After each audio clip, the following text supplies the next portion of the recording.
Hi there and welcome to this video about the different decks that I use. Today I would like to illustrate with a couple of cards the differences that you can have in certain decks, and you know, in case you're looking for one to start with. So I would definitely recommend the reconstructed one. Let's start, for example, with the Fool. So the Fool is a card we have seen already several times. Now this time I put up the card like this because I used to just hold them up and show them to you, but my camera is acting like a mirror. So the problem is the card is the other way around. So it doesn't matter when I just talk about certain symbols and so on. So until now it wasn't really important. But when it comes to combination and to actually drawing cards together in combination, it is important where they look at. The Fool is a person looking for his path, for something in the outside world. He goes and leaves, you know, he leaves things behind to look for his path, for his destiny, or even for the salvation of the soul, as we said in the other videos. So every card that looks to the right is actually looking for something in the outside and also in the future, whereas you have cards looking to the left, so that would be the past or the inside. For instance, the Popist. The Popist is a very different card. The Popist, she is more looking for herself. Before she moves on, she is number 2. So before she can even move on to number 3, 4, 5, and 6, she needs to know where she comes from and who she really is. So the book on her knees represent her experiences, her childhood, her traumas, even her past lives. So she is you know, isolating herself. For the moment, she is self-sufficient. She puts her destiny, this little sphinx, at her feet. She puts it aside because she needs to understand where she comes from in order to move forward. So it's a very different card. Right, you have also cards looking straight ahead. That would be more being in the moment or having one truth. But yeah, so there are meanings to everything in the cards, which is beautiful. So that doesn't always apply, of course. When you have combinations of the cards, you can also have the Fool, for example, walking towards a situation. So that in that example, for instance, that would be walking towards the tower. Now straight away, you know, it is a little bit like a comic strip. You see that combination and you have a feeling of it. Here probably you would have a feeling of, oh my god, because the tower, you know, is destroyed, people falling out of it, having the flames and so on. Although this is not the only meaning of this card, there is a very positive side to it as well. But anyhow, so you would have some feeling triggered just looking at that. You can also have the Fool walking away from a situation, like in this example. So here again, straight away, you would have some meaning, you know, arising in your subconscious, really, but it is important. So it's not always the outside or the future and the past and the inside. It can also be important then in the combinations. Now, for example, here we have the example of the Fool from another deck, from the deck called Fournier. It is very similar. I told you there are many cards of those. They're just slight changes. But as you can see, for instance, in this one, you have the trousers the other way around. So we talked about that trousers color of the flesh. And so this guy probably thought, there is a mistake, I have to correct that. And so he put the flesh underneath and the blue trousers on top. Now, why not? But it does erase a meaning that I think can be quite important sometimes. The same thing with the dog. A dog is not blue, so let's paint him color of the flesh. Yeah, so this again is changing a little bit the meaning, or it takes away some meaning. Now, we talked about duality, and there is a negative side to that Fool, of course.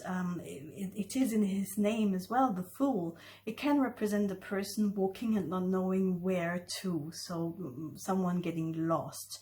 It is the card of mental health, of dementia, of Alzheimer, or just somebody walking around and not knowing where to.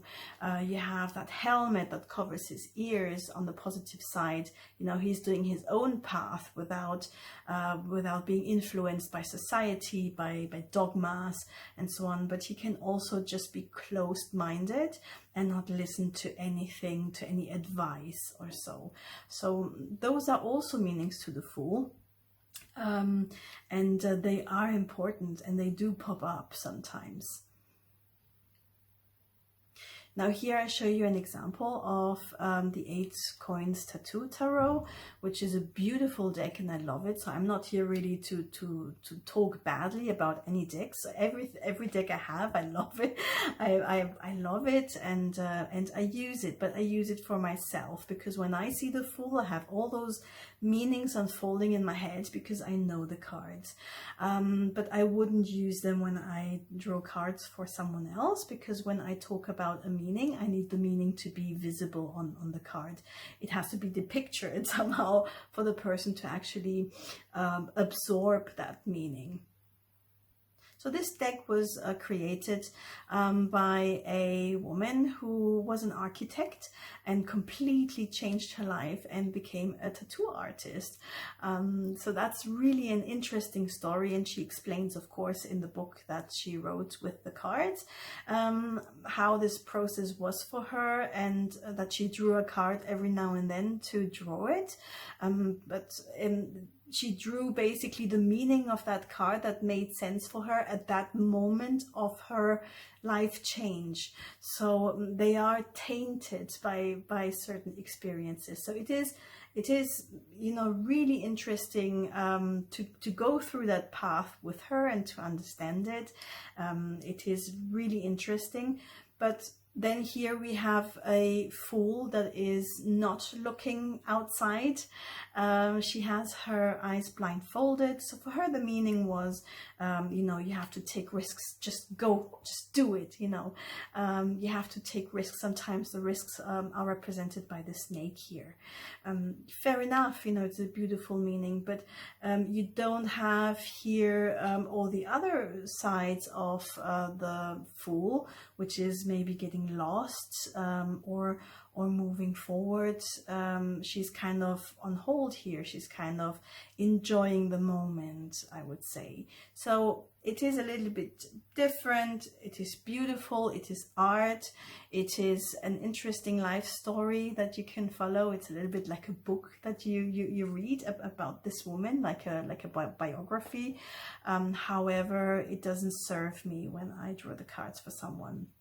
Another example, and I think this is one of the most important examples, is the card of the Lovers. So because it is called the Lovers, everybody is interpreting, of course, love and, you know, marriage and fusion with my second half and so on.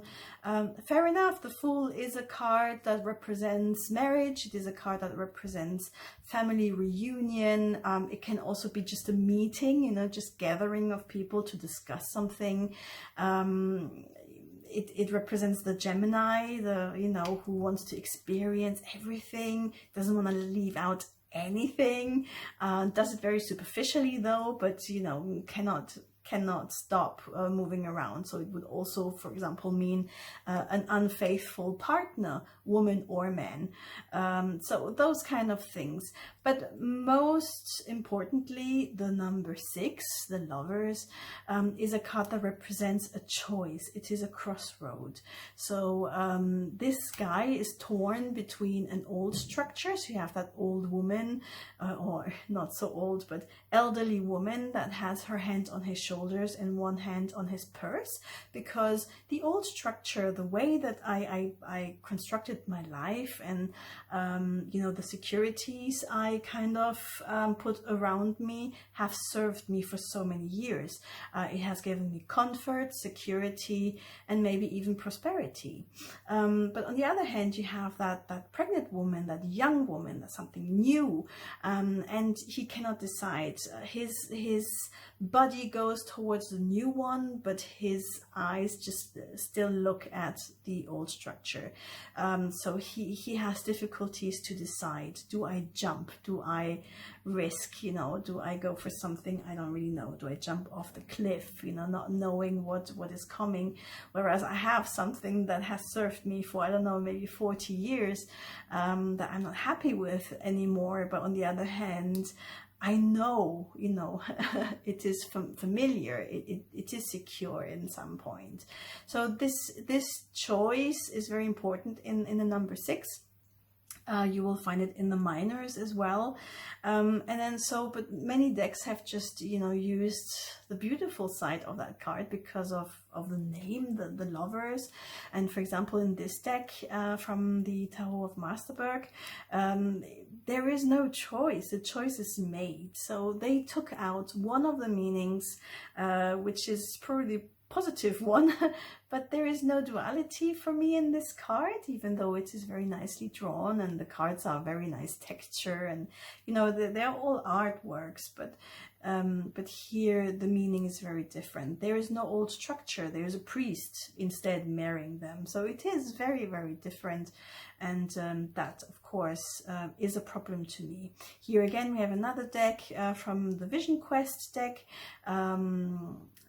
Lakota Indian tradition, beautiful artwork, but there is no choice in this card. And that is what I criticize about many decks, that they don't really represent that in full, you know, that they don't have all the meanings. They limit me. They only show me one aspect of the card, and that is not enough when it comes to actually drawing for someone more deeply, you know.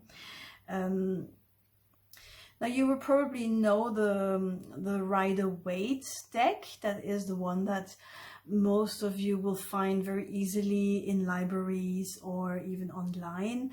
I don't have a card to show you because I don't like that deck at all.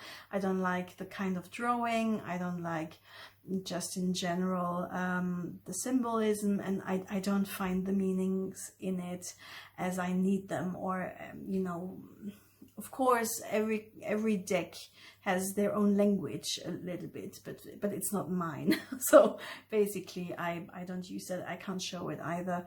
But if you look for tarot, this is the one that you will probably find. I have another deck that I want to present quickly. It's the Soul cards.